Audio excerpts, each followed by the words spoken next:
ஒரு போன்சாயின் கதை. என் வேர் வாய்க்கொண்டு பூமித்தாயின் மார்பில் நான் குடிக்கும் தண்ணீர் பால்கள் என் வளர்ச்சி கண்டு பசுமையாய் சிரிப்பாள் என் அன்னை. காலையில் தன் தங்கக் கையால் என் தலை தடவி உச்சி முகர்ந்து பொன்னிற முத்தமிட்டு என எழுப்பும் சூரிய தந்தை. கடல் நீர் சுமந்த கார்முகில் கொண்டு வான்வழியே மழையாய் பொழிந்து என்னை குளிக்க வைக்கும் மேகத்தாய்கள். பனியாலும் மழை ஈரத்தாலும் எனக்கு காய்ச்சல் வந்துவிடக்கூடாதேன பாசத்தால் என் தலை துவட்டிவிடும் என் காற்றுச் சகோதரிகள். நான் பருவமெய்தி பூத்து குலுங்குகையில் மோக ராகம் இசைத்து காதல் தூதுவிடும் வாலிப வண்டுகள். காலையிலிருந்து அந்தி சாயும் நேரம் வரை என்னிடம் பேசி விளையாட கூட்டமாய் பறந்து வரும் என் பறவை தோழிகள். என்னிடம் பறந்து விரிந்ததென்பதாலும் நான் வாடகை வசூலிப்பதில்லை என்பதாலும் என் கிளைகளில் கூடுகட்டி குடியேறும் சில பறவை சொந்தங்கள். என் விழுது கூந்தல் பிடித்து ஊஞ்சலாடும் குழந்தைகள். என் வீட்டைச் சுற்றி கண்ணாமூச்சி விளையாடும் சிறார்கள்.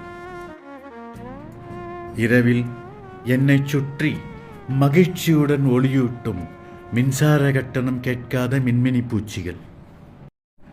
நான் பட்டு போனாலும் பாசம் விட்டு போகாதவள் என்பதின் அடையாளமாக என்னிடம் உதவி கேட்டு என் வீட்டின் கிளைகளை கொத்தும் மரங்கொத்திகள்.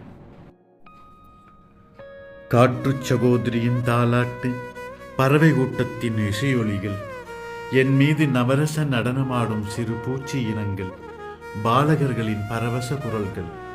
இதை கேட்டு மெய்மறந்து தலையசைக்கும் என் கிளைகள். இந்நிகழ்வெல்லாம் வெறும் கனவாய் போனதே உன்னால் மனிதா.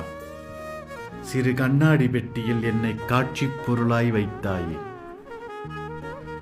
மண்ணில் வேர்விட்டு விண்ணில் கிளைபரப்பும் என்னை சின்ன தொட்டியில் சிறை வைப்பது என்ன நியாயம்? ஒரு அறைக்குள் என்னை அடைத்து வைத்து அழகு பார்க்க நான் ஓவியம் இல்லை, மண்ணில் தவழும் காவியம். மர நிழலில் மனிதன் இருப்பதா, மனிதனின் நிழலில் மரம் இருப்பதா? சற்று யோசி. என் வேரை வெட்டி என் தண்டுவடத்தில் கம்பி கட்டி என்னை நீங்கள் போன்சாய் என பெயரிட்டு வளர்ப்பது கலை அல்ல, ஒரு தாவரத்தின் மீது மனிதர்கள் செய்யும் வன்கொடுமை. உன் கருவறையில் தாயின் தொப்புள் கொடி உறவே உன் உயிரின் ஆதாரம். மண்ணில் நீ பிறந்த பிறகு மரங்களே உன் வாழ்க்கைக்கு ஆதாரம். நீ சுவாசிக்கும் காற்றே அதற்கு ஆதாரம்.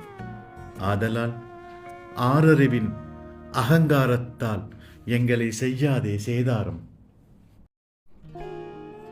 தாவரங்களை சிதைக்கின்ற சிந்தையை விடு, விதையாய் என்னை மண்ணில் நடு. உன் உயிர் காக்கும் தோழனைப் போல் என் தோளை தொடு, நல்ல மனிதனாய் என் கண்ணில் படு. அன்புடன் ராஜகுமாரன்.